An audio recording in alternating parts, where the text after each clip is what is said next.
In primetime news this evening, banana and plantain shortage. Farmers warn it could take well over a year before normalcy returns. Out of time, some school leaders concede the institutions won't be ready to open fully next week. And St. Elizabeth police hunting suspects after a major ammunition seizure. Good evening and welcome to Primetime News. We are live both on air and also online at onespotmedia.com. I am Javon Keys. I'm Giovanni Dennis with a preview of what's to come in the financial week. Here's Anthony Lugg.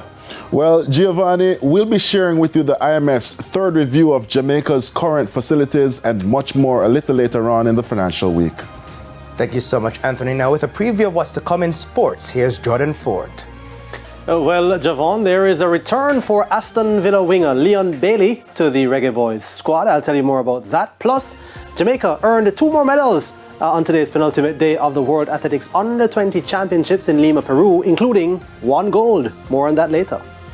So many people are saying no more Leon Bailey, but that's good news to hear, best talent. Romain Robinson is also here with a preview of what's to come in weather. Romain.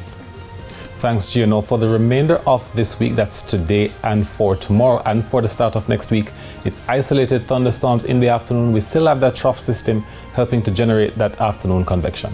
We look forward to those details. There's also sports commentary and E-Prime in this newscast. But before the break, the feedback question. And this evening we're asking, are you ready for the reopening of schools? Give reasons for your answer.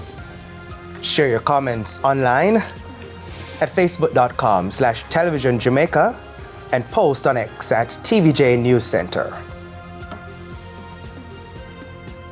Please stay with us. Primetime News returns right after this break.